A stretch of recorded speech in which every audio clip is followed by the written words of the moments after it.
it's your girl Kim back with another video. So in today's video, I'm sure you guys can tell by the title, I'm going to be giving you guys my guide, well we're going to call it Kim's guide, to buying good hair. But before we get into the video, you guys know what I ask. If you are new to my channel, welcome. Please support me and subscribe. And if you're a returning supporter, please make sure you're subscribed. Make sure you guys hit that bell for post notifications. But let's just get right into the video. I do have my phone here because I did take some notes. I don't want to miss anything that I know I look for when I'm buying hair. So I decided to take notes. So if you guys see me looking down, it's on my phone. And I know I've mentioned to you guys before that you guys can reach out to me, you know, in my DMs on Instagram. Please still do that. Don't hesitate. I'm definitely here to help in any way that I can. You know, comment down below, whatever works for you. But I figure, I don't want to say sometimes if I'm unavailable, because there are time periods where I just can't respond if I'm like sleeping. But aside from that, I do try to respond pretty quickly to you guys' like questions or requests or whatever it is. I try to take all that into consideration. Now, one thing I did notice, and this is not making an excuse, is that I don't know what's going on with YouTube lately, but I don't get notifications for some messages. Like sometimes people comment down below and I never get notified. I don't know why. So I don't respond. It might be like a day later or like a week later, and I'm like, I'm just now seeing this. And I don't really like that because I like to take accountability. Like if I put myself out there and I tell you guys, reach out to me for help, and I don't respond, I feel it makes me look bad. So I want to apologize for that. But also I wanted to make this video because just in case in those instances where I'm not available, at least you guys have something to reference. So one of the more recent tips that I picked up, I'm not sure where I picked it up from, and I don't want to, you know, not give the right credit, but it definitely didn't come from me. But just something that more recently that I picked up is that, you know, when a company is telling you like how long hair is supposed to last, that's a red flag. And you think about it, you know, if you take care of hair, like the hair on your head, doesn't it last like a lifetime? And I mean, I don't expect hair to last a lifetime, but don't tell me it's gonna last like 6 months to a year, because then you're letting me know that this is no good.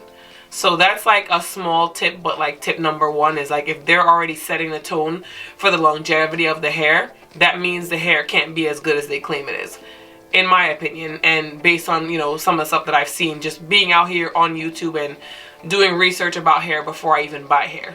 The other thing that I look at is the curl pattern for the hair. So if I see that there's hair and it has like this S wave, I know that wave can only be achieved by the hair being steam processed or chemically processed, which means that over time, as you use the hair, at some point in time when whatever it is has been coated to the hair wears off, it's gonna act up.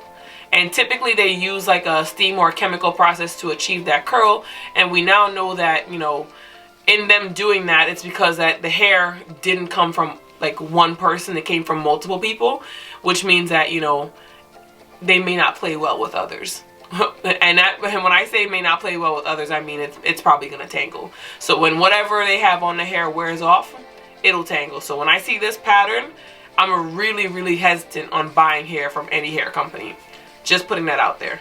Now, the next thing I look at when I'm buying hair is that they have celebrities on their page. That can be a good thing and a bad thing, and I'll go over both. You having celebrities on your page is not necessarily going to make me buy hair from you. I've done that before and it wasn't good. And that was kind of like when I first started out here on YouTube. If you have a celebrity but you have them tagged, I'll go on that celebrity's page and I'll check the hair, see how it wears, see how long they've worn it. And not saying that some of these celebrities, you know, the hair isn't good for them, but if you are a celebrity who is, you know, changing a wig or a weave once a week, once every 2 weeks, no offense, you're not my I don't want to say like the average consumer, but you're not my type of consumer. When I say my type of consumer, I mean me. Like if I'm wearing a wig, I don't have celebrity money to like change my wig out once a week or once every 2 weeks. Because if that's the case, then yeah, the hair is going to be good, because most hair is going to behave itself within like the first month of you having it. It's after that. So I always take that into consideration. The other thing is like when I said, you know, there's also a good and a bad, like, you know, if they're tagged, if they're not tagged. So that's if they're tagged. If the celebrity is not tagged, then in my mind it's like, well, did you steal this person's picture to promote your brand? Because unfortunately on Instagram you do see a lot of that where, you know, people's pictures get stolen and say, well, you know, this person's wearing this, that person's wearing that, and it's really not even what they say it is. So those are the both sides of, you know, one having a celebrity on the page and tagging them and without tagging them. Now, the next thing that I check to see if hair is going to be good is I do also check YouTube reviews. I know you would think that would be the first thing that I would say because I'm here on YouTube myself, but it's not one of the only things. One is I'll see how many reviews the company has on YouTube. In addition to that, I'll also take a look and see when like the last reviews were. So if the reviews are like 2-3 years old, unfortunately, to me, they're not really going to be reliable, not in a bad way. Things change. Like, I mean, look how everything has changed with the pandemic, with like the whole lace shortage. So you don't know what you were getting before to see if it's going to be the same now. So if I am looking for a hair or a hair company and I look on YouTube, I'm only looking at the reviews or what I've seen people say about the hair before I buy within the last year. Anything older than that, I'm gonna be a lot skeptical about it. So that's what I would look at when it comes to YouTube. Now, one of the other things that I also look at, which I'm sure you guys hear me mention on here, is the price and then the value. So for me, and I know there are some companies out there who say, you know, like good hair shouldn't be expensive. I'm a little skeptical if you're telling me your hair is good and it's not expensive. Not to say like overpriced, but it's not at like a decent price point. And I'll tell you why. Typically when you're dealing with hair companies that are getting better quality hair, you obviously have to pay more for the better quality, so which means your price point is going to start a little bit higher. So if your price point for like 3 bundles is going to be like $150, for me that's a big red flag. Unless it's a bargain that you're going for, because I know sometimes people just don't mind, you know, getting AliExpress type hair, but just don't expect it to last you a long period of time. So, you know, I gauge what I'm getting for what I'm paying, and then based on that, I'll know whether or not the hair is going to be good. So I'm also certain that you guys would know this next thing because you guys hear me mention. I feel as though I'm the queen of returns on my channel, but I look at your return policy. So one, if you're offering a return policy, to me that lets me know that you believe in your product. So if you're willing to take it back if I'm not satisfied, and it doesn't mean if I've used it and I feel as though it's not good, no, but if you are willing to put yourself out there to say, well, here, let you try this and, you know, see if you like it. Not try it as in use it, but, you know, run your fingers through it, maybe even do a co-wash. Some companies allow it, some companies don't. But if you're willing to let me take that step to try out your product to make sure that your product is good, more than likely you believe in your product and more than likely it is going to be good. So having a good return policy in place is another tip for me that the hair or the hair company is going to be good. And then last but not least is going to be the forms of payment that you accept.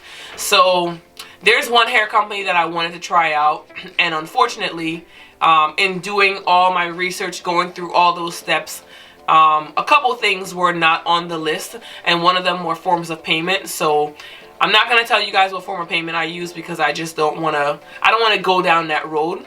But if I see that you don't accept my form of payment, which means that there is a less likelihood that I'm going to be able to dispute it and get my money back, that for me is a red flag.